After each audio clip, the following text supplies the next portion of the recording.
Niliamua kupanda milimau kwa sababu ya changamoto ambazo zilikuwa zinajitokeza. Nilikuwa nashuhudia watu wanahangaika kutafuta malimau kwenye kijiji kimoja hapa kwetu na Ndagala. Ukielekea kata ya jirani Nacho ambaye ni Ngao hiyo. Ndio ni Ngao. Yenyewe lakini sambamba na hii sasa manake tuna kabustani kadogo kako ndani. Ndio kwa pale niliona kuna sehemu pale. Naona kuna nyanya pale. Nikasema kumbe una uwezo sasa kila kitu ukamaliza hapa. Yaani kwenda gengeni ni maamuzi ukiwa hapa. Utapata nyanya, utapata karoti humu huenda, utapata malimao. Kwa hiyo chochote utapata ndizi. Ni nani tutakwenda kufahamiana zaidi. Huyu ni nani? Ilikuwaje? Historia yake mpaka kuingia kwenye mifumo hii ambayo leo tunaiona. Ndugu watazamaji, kaa hapo hapo. Usiende mbali, ungana na sisi hapo. Niite Mabwanga. Tuendelee mheshimiwa. Ni hapa. Ya nyumbani mwenyewe. Zimeshaanza kuiva hivi. Hizi hapa ndio zimeanza kuiva. Bwana, mambo vipi? Mambo ni aje? Na kama kawaida tumekuja kwenye ukurasa mwingine leo Michenga TV, lakini lengo letu kubwa ni kuja kufanya mahojiano na watu wakubwa mashuhuri, wafanya biashara ambao wanafanya biashara ndani ya nchi yetu au kwenye mikoa yetu ambayo inatuzunguka. Kama mlivyoona hapo awali, tumezunguka baadhi ya maeneo kuona ni namna gani watu wanawekeza kilimo kwenye maisha yao ya kawaida. Na sio mwingine, leo tutakuja kupata ufahamu zaidi. Ni nani? Alikuwaje? Ikawaje? Alianzaje mpaka kufikia hatua ya kuweka genge ndani?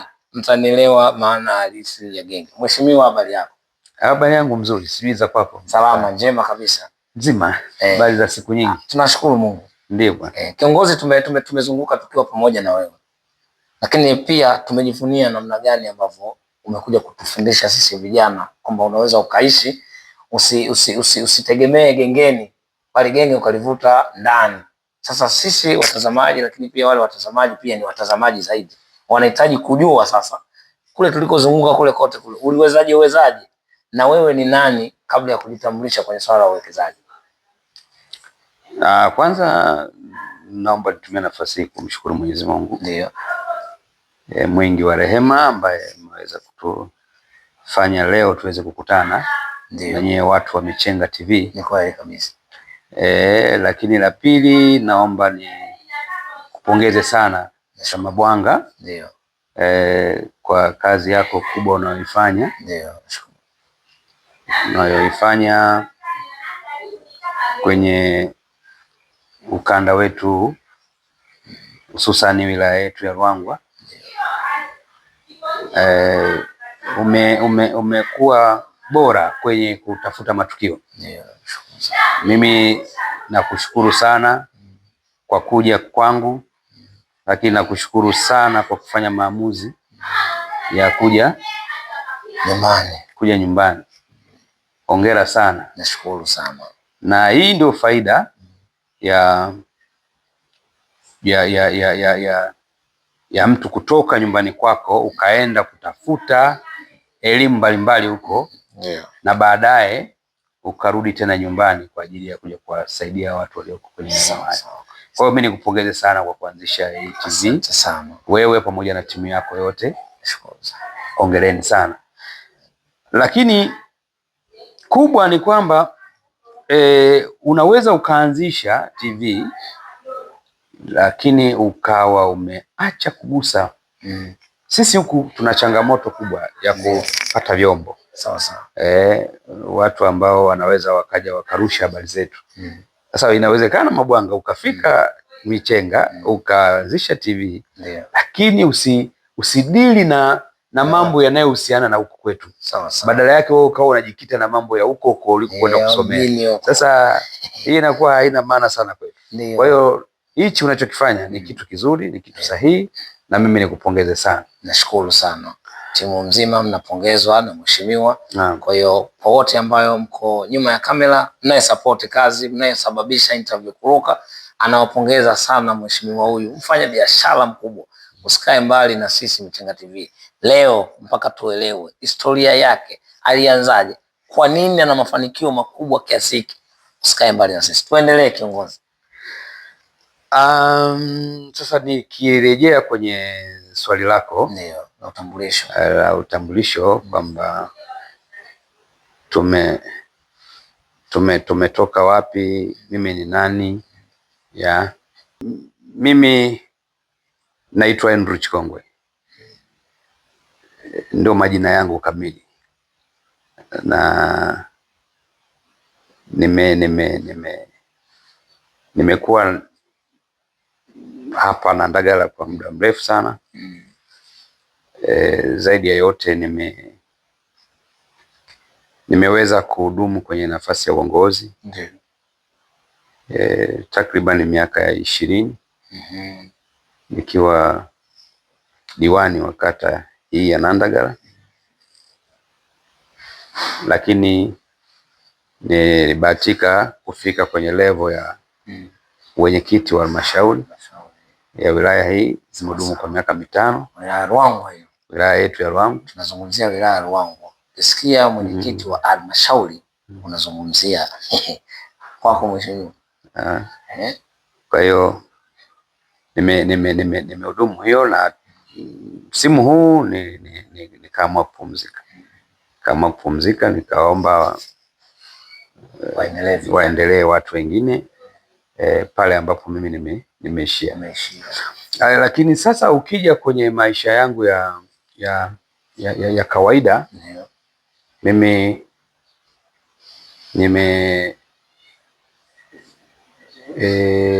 nimekuwa ni mtu ambaye napenda kufanya shughuli za mikono.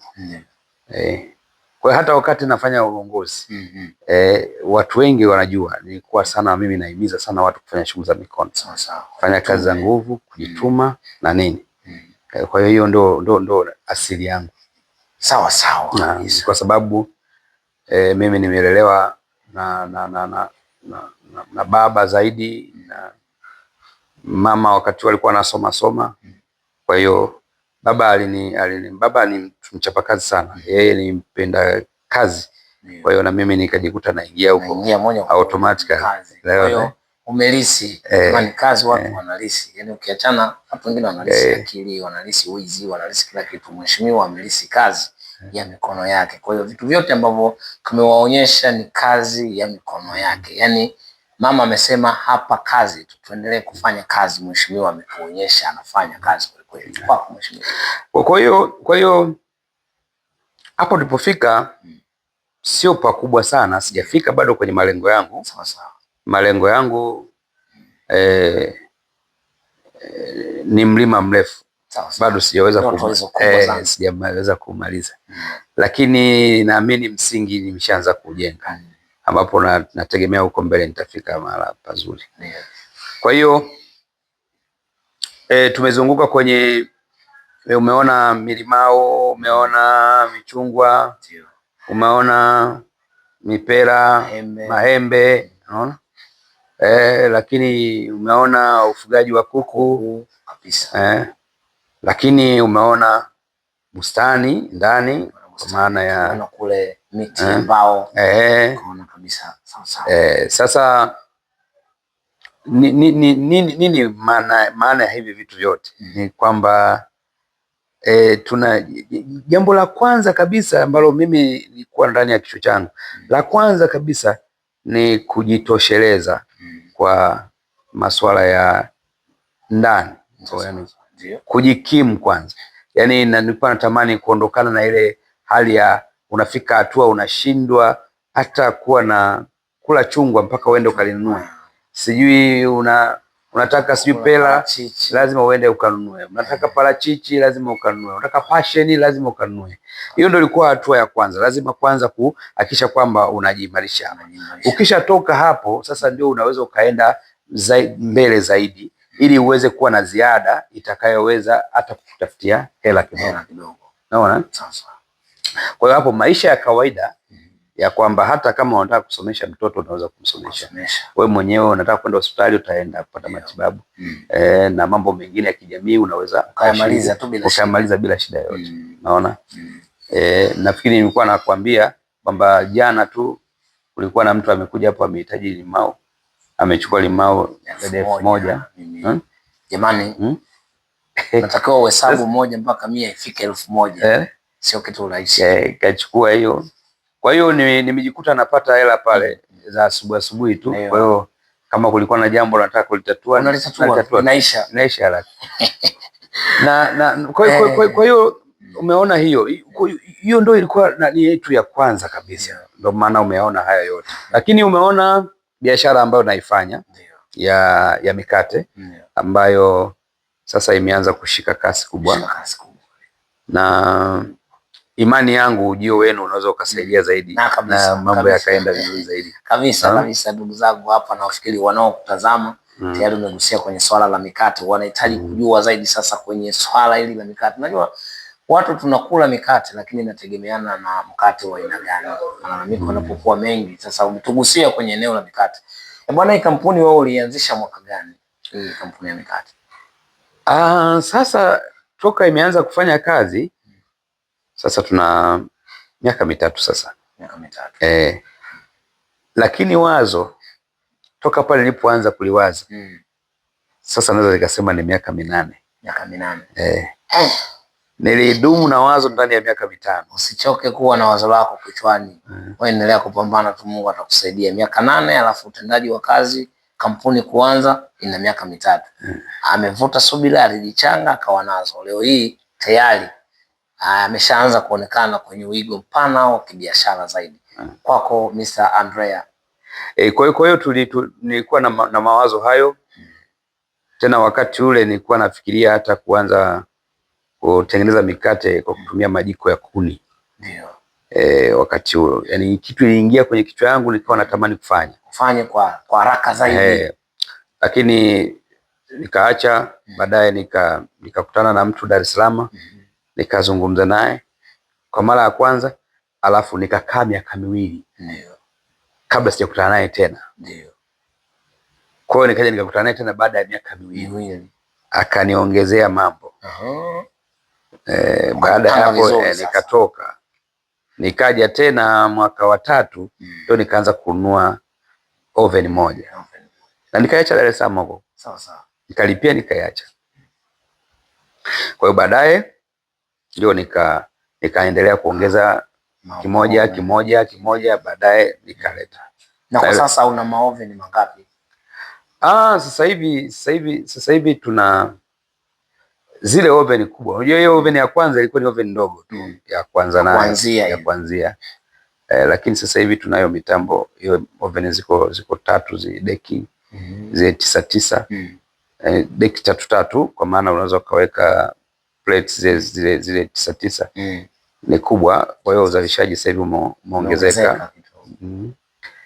Na mitambo mingine na mambo mengine. Lakini ujue unapotaka kufanya biashara hii lazima uwe na vifungashio. Sawa. Hiyo ilikuwa ni changamoto pia. Lakini nilisafiri nikaenda Dar es Salaam, nikahangaika pale Dar, nikashindwa kwa sababu mtaji wangu ulikuwa mdogo. Wako watu pale wanatengeneza vifungashio, lakini unahitaji uagize kwa mzigo mkubwa sana. Kwa sasa mimi ndo naanza, ilikuwa ni shida kidogo. Changamoto. Kuna wakati natembea pale Dar es Salaam unavuja jasho. Unatafuta sasa namna gani ya kutimiza ndoto zako. Kwa hiyo tulijitahidi kufanya hayo, lakini mwisho wa siku nikaenda Moshi. Vifungashio vyangu mimi navipata kutoka Moshi. Kwa nilienda kule nikakuta kuna gharama kidogo imepungua, na hata uagizaji wake ulikuwa sio mkubwa sana. Kwa hiyo nikaona pale ndio sehemu ambayo itanisaidia. Kwa hiyo ndio utapambana naye. Ndio nilianza hivyo, karudi. Lakini biashara yenyewe ni ngeni kwangu. Kwa hiyo kila kitu unatakiwa ujifunze kutoka kwa watu kabisa. Unaona? Kabisa. Mke wangu ana idea ya kutengeneza hivyo vitu. Ndio. Lakini sio kwa ukubwa huo. Kwa hiyo alikuwa na tengeneza hapo, na nini, tulinunua ka coven kadogo ka family ndani, kawa anatengeneza mikate na nini hivyo. Na yeye niseme pia alikuwa ndo msukumo mkubwa, kwa sababu nilikuwa namwangalia anapofanya ile kazi, anatoa naenda anauza, watu wanakubali, wanakula, ni kwamba anacho kitu. Sasa tunafanyaje? Na wakati huo mimi nilikuwa na hilo wazo la bakery kwa muda mrefu. Ndio. Sasa huyu ikawa kama catalyst, yani ikawa kama ndo anachochea sasa tufanye kazi, chochea. Ndio nikaamua kufanya hiyo, nikanunua. Kwa hiyo hata mwanzoni tulipokuja na mitambo mikubwa, mke wangu alistukia tu nimekuja nayo mitambo mikubwa, kufanya surprise. Sema sasa hii akaanza mwenyewe, kawa yeye na mtoto wanafanya kazi. Baadaye tukamtafuta kijana mmoja akaja, yeye akaanza kutusukuma mbele, tusukuma, na baadaye tukaongeza watu wengine. Sasa hivi tuna wafanyakazi hao wa kiume wako 6, vijana 6. Lakini tukaona changamoto ya wafungaji sasa. Tukawatafuta wadada. Wadada sasa tunao wanaoshughulika na kwenye maandazi, tunao wadada karibu wako 5. Na kule kwenye mikate wako 4. Ukijumlisha unapata 9. Kama 9 ukichukua na 6 wale na wale 6 19. Una 15 mtu kama hicho. 15. Watu 15. Kwa hiyo sasa ukichukua 15, ukichukua madereva wawili na wasaidizi mule ndani kwenye gari moja na driver mmoja na msaidizi wake, unaenda unapata watu kama 18 hivi au 20. Kama tunaweza kuwa na watu kama 20. Jamani, ni Mheshimiwa Andrew Kizota ambayo kutoka kwenye ndoto ya kuwa mfanya biashara, lakini aliingia kwenye sekta ya kiserikali, akawa diwani, akawa mwenyekiti wa mashauri ya wilaya ya Ruangwa, lakini bado yote haitoshi, alikuwa na jukumu la kutimiza ndoto zake, ambazo ndoto hizi aliota zaidi ya miaka 8. Akawa sasa anataka kupambania namna ya kufikisha malengo yake. Tukiachana na zile zote ambazo tumezungumzia, ufugaji, kilimo na kadhalika, huyu genge amehamishia nyumbani kwake, lakini yote anakuja kutupa historia na mpaka sasa alivyoweza kuajiri vijana wasiopungua chini ya 20. Manake sasa hivi tunazungumzia habari nyingine, ni Andrew Kizota maeneo ya Ruangwa na Ndagala. Mheshimiwa, tukirudi kwako, ni tutoke kidogo kwenye swali la kizushi. Una undugu na Bakhresa au na waziri mstaafu Mheshimiwa Kassim Majaliwa? Hao wawili hao. Bakhresa kwanza yuko mbali sana. Wala sina mahusiano naye. Mbali kabisa. Lakini weupe unafanana. Yaani unajua sisi wote ni ndugu. Mkiachana kwenye undugu wa kibiashara, inawezekana mkawa ndugu. Sio Mpemba Mheshimiwa? Hapana, mimi sio Mpemba. Mimi ni wa huku. Wa huku. Ni wa huku. Kwa umewekeza nyumbani. Huku nyumbani. Na Mheshimiwa Kassim Majaliwa yeye ni kiongozi wangu wa muda wote. Yaani yeye ni kiongozi wangu wa muda wote. Yeye ni, na zaidi ya hapo naweza nikasema ni mtu ambaye amenisaidia sana. Ni mtu ambaye amenisaidia sana kwa maana kusoma mienendo yake, lakini kumfikia na kuweza kunipa mawazo mbalimbali.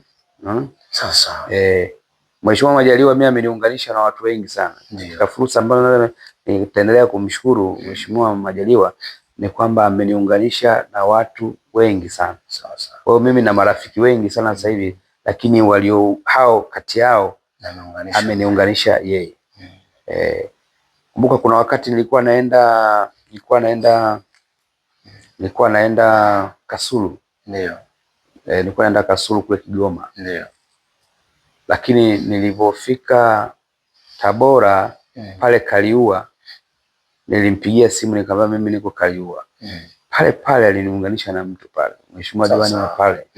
kaniunganisha naye, ni mfanyabiashara na ana mkulima mkubwa na nini. Ndio. Kwa hiyo nilifika kwake akanikaribisha. Unaona?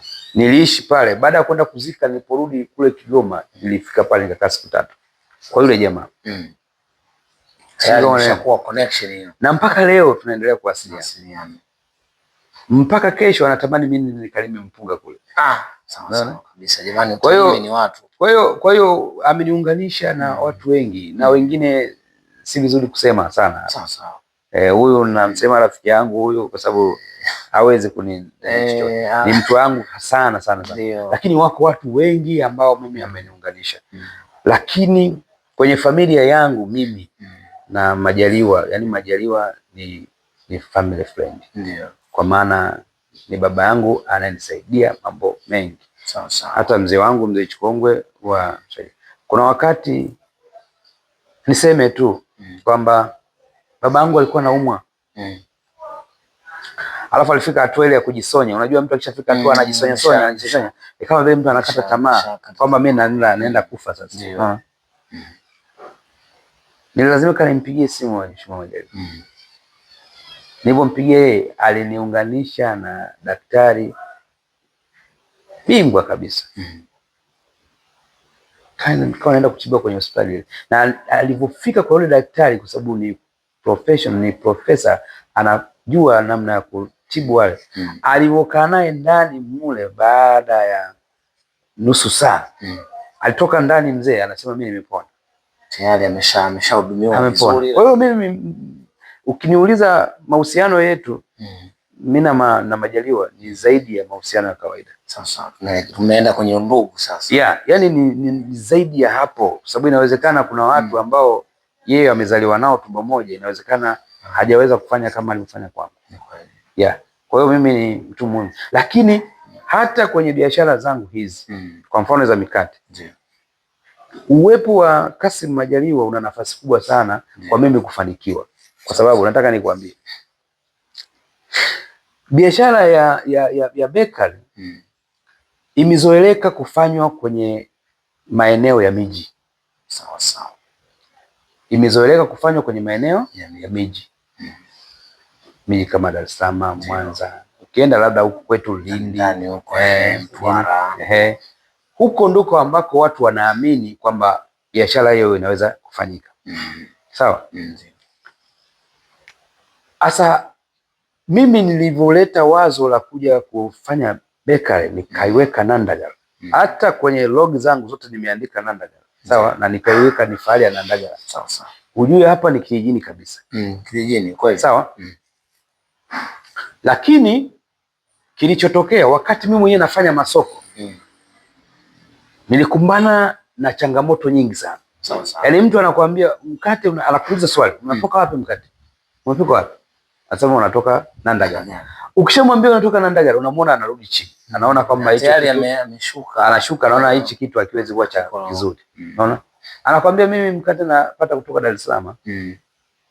Kuna wakati nilikuwa nanunua Masasi, lakini Masasi hawawezi kufanya hiyo kitu nzuri. Kwa hiyo mimi bado unalazimika umuonjeshe nani. Lakini baadaye mkiongea, akishakula ule mkate, akishapata ile test, ndio anaanza kukumbuka, anasema ni kule kwa Majaliwa.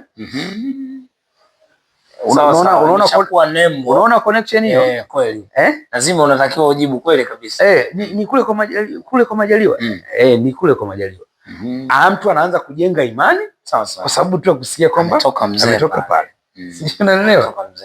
Kwa hiyo mimi nimetumia hiyo nafasi. Hata ukiona na mafanikio kwenye hii biashara, jina la kiongozi wetu limenisaidia kwa kiasi kikubwa.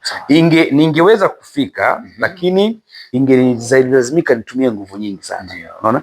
Lakini nguvu kidogo nilikuwa najaribu kuitumia hiyo.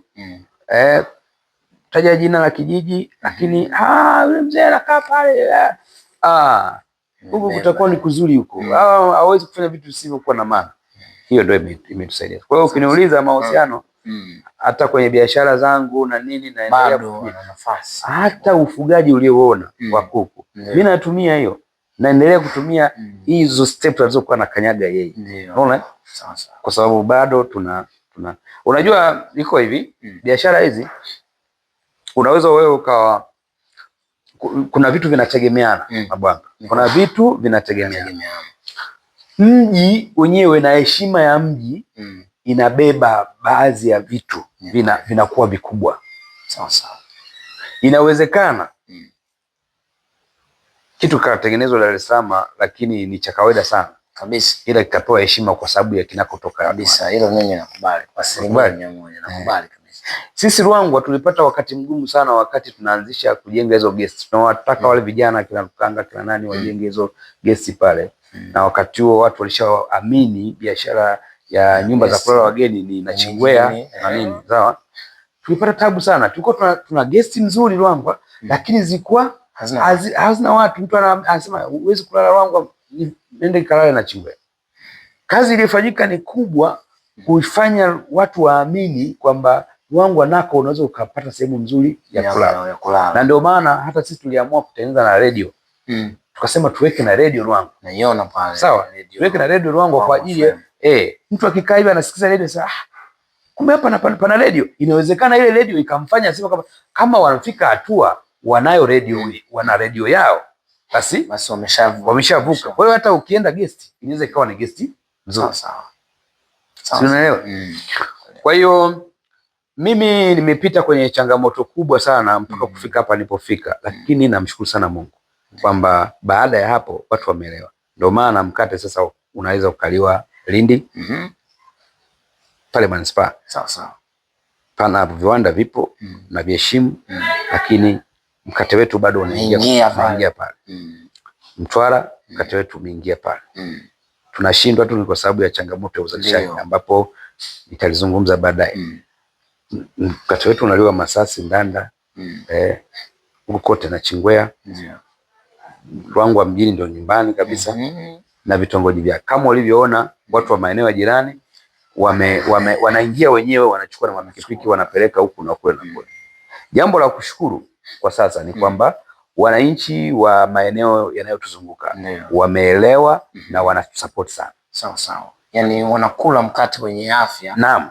Kilichotoka nyumbani. Unajua mimi ninaamini kuna kauli moja inasemekana au wanasema au sisi tayari tumeshafahamu hilo kwamba kwanza nyumbani, kwingine baadaye. Kwa sababu kama mkate unaweza ukatoka na Ndagala, wengine wanaishi labda Malolo, ni bora agizie na Ndagala kuliko achukue Dar es Salaam kufuata Malolo. Kwa hiyo inawezekana kwa upande mwingine ukaona kama labda wewe kibiashara ukaona umefaulu zaidi, lakini kuna watu 100% wanakuombea umewasomezea hivi vitu jirani. Mfano mdogo, kipindi tunazunguka nimeona mmea fulani parachichi, mti fulani ambao unazama parachichi.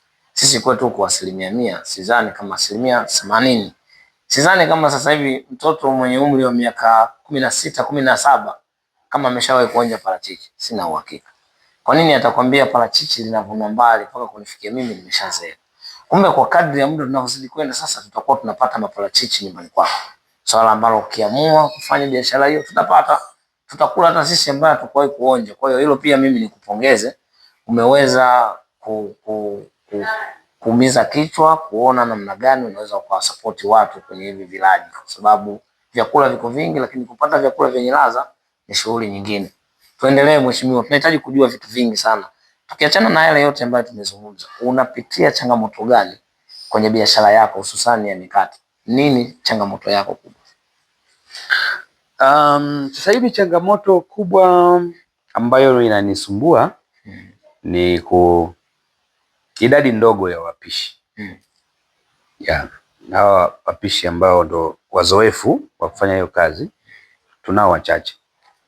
Tunao vijana wawili wa maeneo yetu haya ambao wenyewe wanafanya mazoezi. Imani yangu baada ya muda sio mrefu wanaweza waka vizuri. Lakini kwa sasa nahitaji kupata watu kwa sababu natamani kuwa na shift. Yaani kwamba watu vijana kundi moja lifanye kazi kuanzia asubuhi mpaka jioni saa 12 liende likapumzike. Ndio. Liingie kundi jingine ambalo litafanya kazi usiku kucha. Asubuhi wanaenda wanapumzika wanalala. Sasa Hiyo ndo hatua ambayo, yani hilo jambo ambalo linanisumbua kwa sasa hivi. Na inakuwa ngumu ni kwa sababu lile nilokuambia, unaweza ukazungumza na mtu ukamwambia mimi na kuhitaji uje kufanya kazi ile kale hapa kwangu. Anauliza ni wapi? Ukimwambia Nandagara, sawa? Anaanza kuwa na mashaka, anashuka kidogo. Anasema mimi huko kweli kutakuwa na kazi ya maana kweli? Unaona? Lakini hawa ambao wako wanafanya kazi nzuri. Hii brand inaendelea kuwa mzuri hivyo ni kwa sababu kuna vijana makini sana wanafanya kazi. Sasa unapotaka kupata mtu, unatakiwa umpate mtu standard kama walivyo hao. Na ikiwezekana wazidi hao. Unaona? Sasa tunahangaika kupata watu. Sijui ni lini nitafanikiwa kupata nikafika kwenye hiyo level ya kuwa na hizo shift nafanyika. Nikifika hapo nitakuwa nimeshukuru. Kwa sababu sasa hivi tunavyozungumza ile toyo imepakia. Kuna watu ulioona wamekuja wamechukua mizigo wameondoka nayo. Na hilo lori hilo kubwa linapakia. Akipakia huyo akimaliza unakuta kuna mzigo tena. Kuna mzigo manake tayari natakiwa mpaka kesho. Kwa hiyo toyo linaweza likaenda mahala likashusha mzigo. Kama ingekuwa mzigo bado upo ndani, angeweza kubeba na akapeleka sehemu nyingine. Sawa sawa. Kwa sababu sasa hivi hiyo gari itakuwa inaelekea Ruangwa. Lakini ikielekea Ruangwa na Chingwea bado kuna shida. Watu wanahitaji mzigo. Ndanda hapo katikati watu wanahitaji mzigo.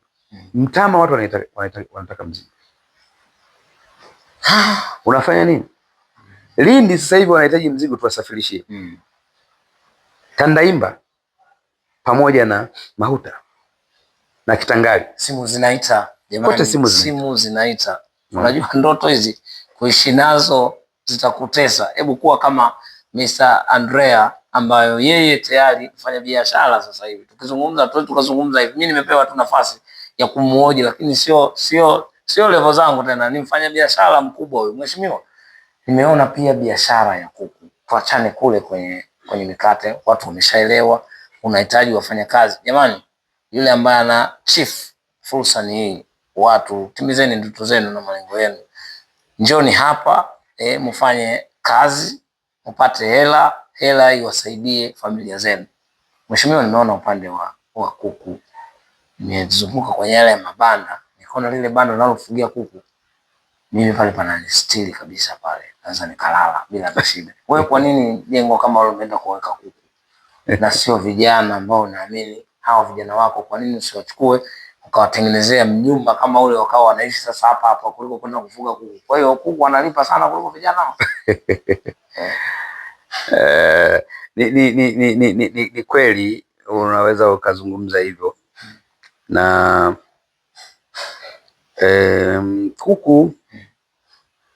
kuku ni biashara mzuri. Kuku hawajawahi kutosha duniani. Sawa. Maziwa hajawahi kutosha duniani. Mayai hajawahi kutosha. Sawa. Na kuku kwa sisi ambao mitaji yetu ni midogo. Unaweza ukaanza kufanya biashara ya kuku. Na mwisho wa siku ukafika mbali sana. Mimi nimetembea baadhi ya maeneo mbalimbali kama nilivyokueleza. Nimekuwa najifunza huko. Nimeona watu wanavyofanya uwekezaji mkubwa kwenye kuku. Unajua iko hivi Mbwanga. Unaona hii sindano ya kushonea? Sindano ya kushonea ile unaweka tunga uzi hivi. Ndio.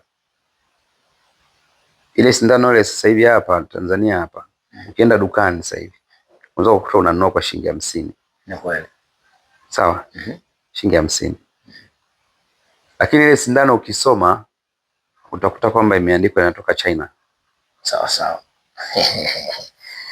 Tunaelewana. Sawa? Imetoka China. Jiulize sasa. Kama hapa unaipata kwa shilingi 50. Safari yote ya kutoka huko China mpaka inafika hapa. Huko China kwenyewe unaipata kwa shilingi ngapi? Sawa. Ninaenda kulifikiria nyumbani sio hapo. Sasa jiulize kama huyu mtu atakuwa anauza China sindano labda kwa shilingi 2 au shilingi 3. mpaka kuja kupata yeye hela anapataje? Kwa mfano ni kwa tajiri lakini ili hii sindano iweze kutoka maanake kuna uwekezaji hapo umefanywa wa viwanda, sawa sawa, machines ambazo zitakuwa zimewekwa pale. Anawezaje kupata?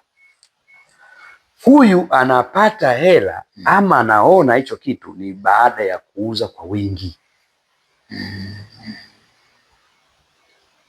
Kwa maana wewe unaona hapa sindano inauzwa shilingi 50, sawa? Chimbila, Ruangwa, Dar es Salaam, Mwanza, Arusha, nchi nyingine ya Kenya, Burundi, wapi, yamekwenda maboksi kwa maboksi. Ndio mwisho wa siku anakamata hela. Umeelewa? Akili kubwa sana. Unaona? Akili kubwa sana. Sasa ni kwamba kuku ukichukulia kawaida unaweza ukasema kwamba ni biashara. Kama kwa mfano nilisahau wakati tunafanya biashara ya tunaenda kwenye mikate, kabla yake sisi tulikuwa tunafanya biashara lambalamba. Nafikiri ukiingia kule shuleni nani kule mazini umekuta mashine pale iminani. Nilikuta hapa iko pale. Tulikuwa tunafanya biashara lambalamba. Na biashara lambalamba watu wengi hapa walikuwa wananipuuza na kuona kwamba biashara gani? Yaani unaacha kuuza mfuko wa simenti au sio kitu gani? Unauza lambalamba shilingi 100, mko unauza shilingi 100. Lakini mimi kwenye shilingi 100 kwa siku nilikuwa nauza zile lambalamba, sawa? Kuanzia 700 mpaka 1000 kwa siku. Ina maana ukiuza shilingi 100 ukawa unauza lambalamba 1000, maana yake umepata shilingi ngapi? Laki moja. Ukitoa gharama kwa siku 100,000. Ukitoa gharama ile ya matengenezo na nini, unatoa pale unapata shilingi labda fanya tu tuseme kwamba roughly kwamba shilingi 50,000 yote imeenda kwenye material. Kitu ambacho haiwezekani. 50. Sasa unafanya 50 mara siku 10, shilingi ngapi? 500,000. Ukifanya mara mwezi $1,500,000. Sawa? Hiyo imekaa pale. Ukiipiga mara mwaka kwamba anazungumzia $15,000,000 na zaidi. Sawa? Kwa sababu tuliwekea target ya miaka 3. Kwamba hii miaka hii sasa hii na vitu kamate milioni 45 hivi tulie kwanza. Na imewezekana. Inawezekana. Kwa hiyo mimi tukirudi kwenye masuala ya kuku, kwa nini nimefika hatua nimejenga majengo ya namna ile? Ingewezekana tu ukachukua mianzi ukachomeka hapo na nini ukanatiza. Huko ni kutothamini hicho kitu unachokifanya. Sisi mara nyingi tunakuwa hatuthamini kitu. Tunaamini kile kitu kizuri ni kile anachokifanya mwenzio. Sawa sawa. Kwa ukubwa wake. Ushamwona amefika hapo, nadhani kwamba alianza tu hivyo hivyo. Kwa hiyo kuku mimi nimefanya ndio kazi yangu ya pili. Ufugaji wa kuku. Sawa sawa. Na inanilipa. Na ndio maana naona naendelea. Na bado sijakamilisha kwa sababu malengo yangu niwe na kuku wa mayai. Na kuku wa mayai inatakiwa lazima nijenge bwalo kubwa ambalo litaweza kuwa na kuku at least, yani kama kwa kuanzia niwe na kuku kama 3,000 hivi wa mayai. Kwa sababu soko la mayai wangu alipo. Sawa sawa. Na watu wanakula mayai. Watu wanakula mayai. Unaona? Kwa hiyo ile ni biashara yetu na bahati nzuri sasa. Tuna share sisi. Yaani mke wangu mimi anapenda kuku. Yaani kwenye hoja ya kuku ukizungumzia kuku mwambie kitu. Yeye ataamka mapema, atakwenda kufanya kazi hata kama anaumwa. Hapa mimi kuna vitu vingine ukiniuliza vya kuku inawezekana nisivijue. Lakini yeye ukimuuliza anakueleza mzunguko mzima wa kuku. Kwa hiyo tumekuwa kitu kimoja. Sawa sawa. Ukienda kwenye kuku yupo. Ukija kwenye masuala ya mikate yupo. Ukija kwenye masuala ya bustani yupo. Unaona? Kwa hiyo wote tunapenda hivyo vitu. Sawa sawa. Dhamira yetu sisi, mimi niliwahi kutembea mahali fulani nikawa nimemkuta mtu mmoja anaishi maisha ambayo unaweza ukayaona, yani unasema ni maisha rahisi sana, kwa sababu yeye akiamka asubuhi watu wanakuja. Kuna anakuja anataka ndizi. Kuna huyo mtu anakuja anataka mapapai. Anakuja anachukua anataka sijui nguruwe. Sijui anataka kuku, mwingine anataka nini. Kwa hiyo kutwa mzima mpaka inafika jioni, yeye kazi yake ni kukusanya hela tu. Pesa zinaingia. Unaona? Lakini alinitia moyo sana, akaniambia wala usihofu. Ukafikiri kama mimi niliwekeza hela nyingi sana hapa mwanzoni. Mimi nilianza kidogo kidogo. Kwa hiyo nenda kaanze. Kwa hiyo mimi naanza kuiona, unaiona faida sasa ya kidogo kidogo. Naanza kusogea. Kwa hiyo kuku bwana wanalipa. Ukiamua kufanya kwa ukubwa wake, ukaamua kuwekeza, lazima watakulipa tu. Lazima watakulipa. Haya, jamani, kama tulivyosikia, tuna mengi sana ya kuzungumza na mheshimiwa huyu Andrea Chikongwe maarufu, lakini pia sasa hivi tunaita mfanya biashara mkubwa ndani ya mkoa wa Lindi, wilaya ya Ruangwa. Huyu ndio tajiri yetu sasa hivi. Tajiri amepoa, ana baya.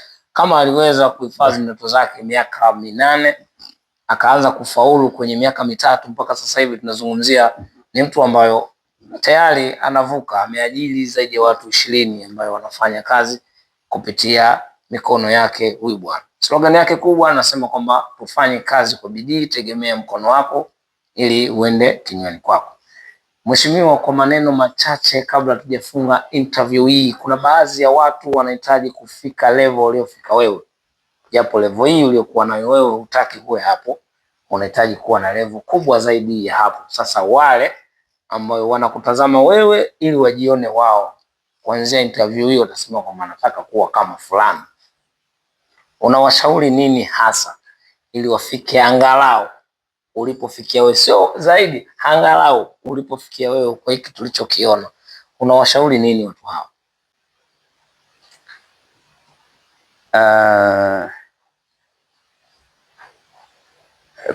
Kwanza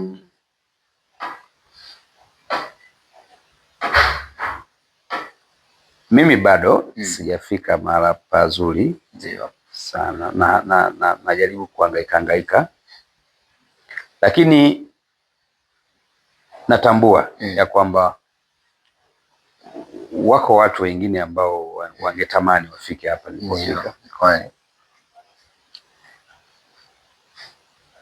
Jambo la kwanza ni malengo. Kusema mimi nataka fulani, na hakuna kusema hiki hakiwezekani. Yani ukiwa na malengo hayo, wewe sema hichi kinawezekana. La pili ni juhudi na maarifa. Kama unaweza ukawa na juhudi lakini maarifa hakuna. Hakuna maarifa ni shida. Unajua, katika vitu ambavyo mimi nimekuwa nahangaika navyo sana katika kipindi hiki cha uongozi wangu ni kutaka watu waingie kwenye kufanya vitu kwa maarifa. Kwa nini? Sisi huku tunalima. Ndio. Ni wakulima, tunalima. Na unakuta mtu asubuhi anaamka kwenye nyumba yake saa 11. Anaenda shambani. Na anarudi jioni. Sawa? Anarudi. Anakuambia mimi ninayo mashamba yanafika 3 au 4. Huku na eka 5, huku na eka 6, huku na eka ngapi? Sawa? Sasa rudi sasa wakati wa mavuno. Fuatilia huyo mtu. Muulize umevuna nini?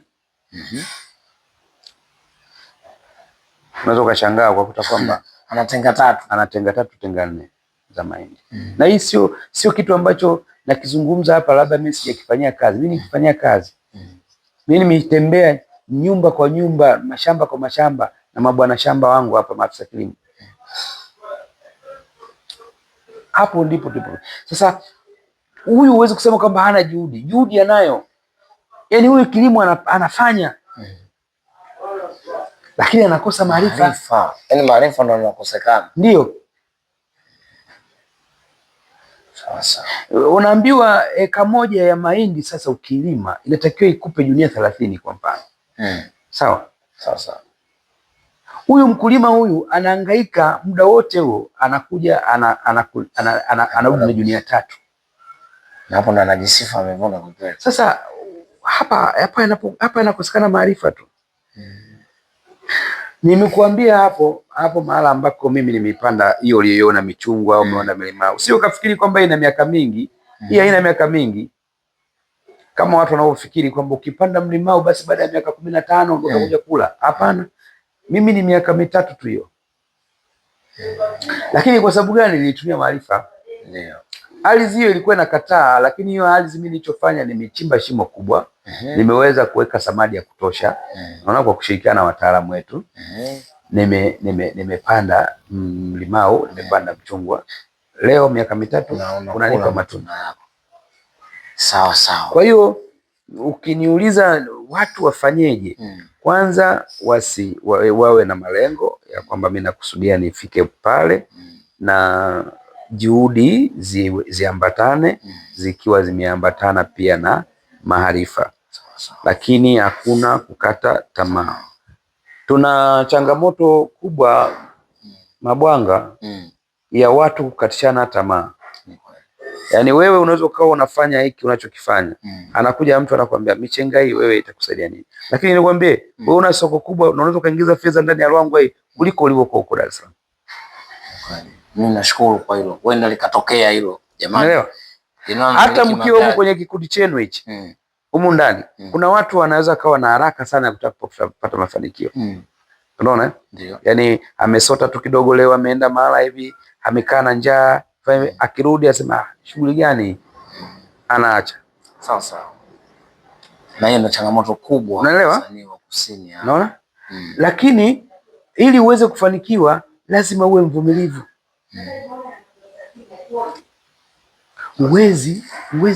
Uwezi ukapata mafanikio kwa muda mfupi kabisa.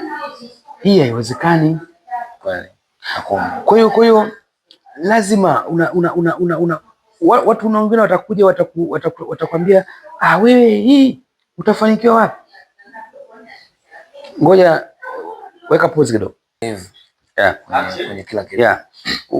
Kwa hiyo mimi wakati nachimba mashimo hapo, mfano wake, wakati nachimba mashimo ya kupanda migomba, nilipokuwa nachimba ile mashimo, watu walikuwa hawajui hapa ni nini hichi kinachotafanyika. Sasa baadaye nikaleta migomba, kaenda kufuata miche migomba Mkoe huko na maeneo mengine, Ndanda wapi, nikifika mahali nachukua migomba naleta. Nikaipanda ile migomba. Walipokuwa naiona migomba wakasema yani huyu hamna kitu. Tena wakati mwingine huko ndani kunasikia mtu anapita anasema ndio nini sasa? Hapa itoke ndizi hapa. Kwa hiyo kuna wakati Mabwanga nilikuwa nafanya vitu kama vya kuchekesha. Ndio. Jamii inakuzunguka. Labda niwaambie. Kuna wakati mimi nilikuwa naona naweza nikaenda huko nikakuta mkungu wa ndizi umeshaanza kuiva. Sawa? Alafu mimi nauacha. Si ukati. Sawa. Umeelewa? Si ukati. Kwa sababu mimi nilikuwa nafanya hivyo vitu kwa maslahi ya kwangu, lakini pia nilikuwa natoa fundisho kwa wananchi. Kwa jamii waone. Unaona? Naweza nikaacha, alafu unashangaa unakuta mtu anapita ndio anakuja huku barazani anakuja kusema eti kule nyuma nimeona mkungu wa ndizi umeiva. Wanashambulia ndege. Mimi nilishauona. Na mimi huku najifanya kushangaa. Wapi umeona huo mkungu? Kule nyuma kule mbele, hebu twende unisindikize. Sawa? Kwa hiyo ananisindikiza, ananifikisha mpaka kwenye ule mkungu. Anaushuhudia vizuri sasa ule mkungu. Na mimi naukata ule mkungu. Nachukua ndizi 2-3 nampatia zilizoiva. Alafu zingine natoka nazo nakuja nazo ndani. Kwa hiyo kuna elimu pale. Nasema message tayari imeshakwenda. Kwa hiyo message kwa vitendo. Mheshimiwa alifanya message kwa vitendo. Hata ukiona hapo wakati unaingia, kuna huo mstari nimeupanda hapo wa milimau. hapo nje kwa hapo kabisa. Kama unaenda hivi unaona kuna mstari mmoja hivi umeenda hivi. Sawa? Huo ulikuwa ni mstari kwa ajili ya mafunzo. Yaani mtu tulikuwa mwaka jana miaka miwili iliyopita nilikuwa nagawa miche hapa kwa ajili ya wananchi kwenye majumba yao. Nimegawa karibu miche 6,000. Ya kila mmoja achukue miche mitano aende akapande kuzunguka. Leo hii ndio naambiwa kuna mtu anakujuza alikuja ananiambia bwana mimi miche yangu kule imeshaanza kuzaa. Umeelewa? Nilikuwa nawaambia nyumbani lazima pawe na mzunguko huo. Sasa wakati unafanya hayo mambo utegemei kuwa na watu wote wanakusupport. Kuna watu watabeza tu. Watasema kwamba hamna kitu. Kwa hiyo katika vitu ambavyo ni vya msingi sana ambavyo unatakiwa wale watu ambao wanatamani wafike mahala lazima wakubali kupokea huo ubezaji ambao watu wengi wanapenda kufanya. Akikubeza mtu, wewe jali kwenye mawazo yako. Nenda kwenye kile ulichokifikiria. Kwa sababu hatuna mkataba na Mwenyezi Mungu sisi. Kwamba eti ulisema ukifika baada ya miaka 5 unatakiwa uwe hivi. Hakuna. Kama hayo malengo unayo mwenyewe moyoni mwako kabisa. Kwa hiyo simama na malengo yako, ukifeli unakuwa umefeli wewe. Kwani ulienda kufunga mkataba na mtu mahakamani? Hapana. Kuna mtu ameenda kufunga mkataba mahakamani kwa mimi nikifika hapa nikifeli naenda kufungwa. Na maisha hayana formula ya kusema kwamba hii imeandikwa lazima uanze hapo uende hapo uende hapa utakosa. Kuna njia tu hiyo nasema ni ya uhakika ambayo nasema kwa maana unatakiwa uende shule usome uende hivi. Lakini kwenye kupata mafanikio mtu ana njia zake. Kila mmoja ana njia zake na ana siri yake vile. Na ana siri yake. Tumesha kusikiliza mengi mheshimiwa, tunatamani tufanye mengi zaidi na zaidi na kujifunza mengi. Mimi naamini wewe ni mwalimu ambayo tayari vijana wengi watakufuata. Yote hayo 9-10 kwa hapa na Ndagala tutakuwa tunakuja sisi sasa timu Michenga TV kuja kujifunza zaidi.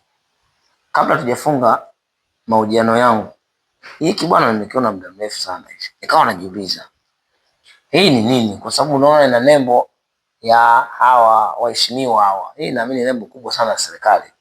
Kwa hiyo nafahamu ulikuwa diwani. Lakini sijajua diwani inahusiana na hili swala.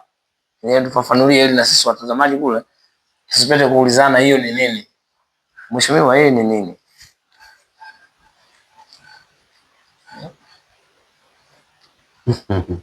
Hii ni tuzo. Ni tuzo ambayo imepewa na management ya halmashauri ya Ruangwa baada ya kutumikia nafasi yangu ya mwenyekiti wa halmashauri. Nimeiona kweli hapa. Kwa hiyo hii kisoma hapa inasema tuzo ya pongezi. Hii ni ikiwa ni ishara ya kutambua na kupongeza kwa kuhudumu kama mwenyekiti wa halmashauri ya wilaya ya Ruangwa kwa kipindi cha 2020 hadi 2025 kwa uongozi ulioacha alama. Ndio.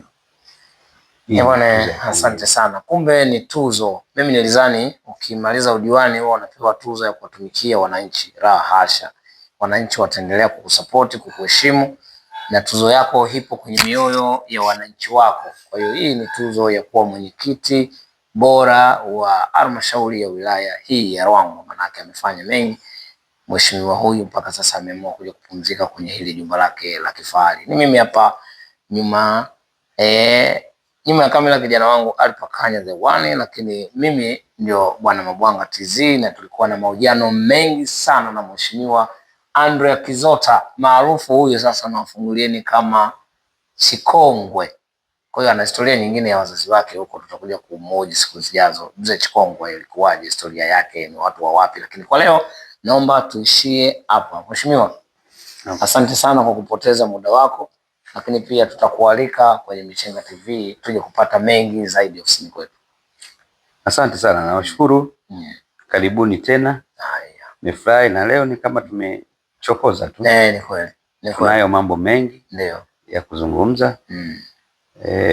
Nihitimishe tu kwa kuwashukuru sana watu wa kata yangu ya Ndagala kwa kipindi cha miaka 20 wameendelea kunipa heshima hii ya kuwaongoza na hatimaye nimekwenda kumaliza salama.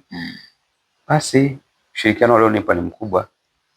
Niwatakia kila laheri katika majukumu yao, na nyinyi mwende mkafanya kazi zenu vizuri. Endeleeni kutembea kwenye wilaya yetu Ruangwa, ina mambo mengi sana. Tunashukuru.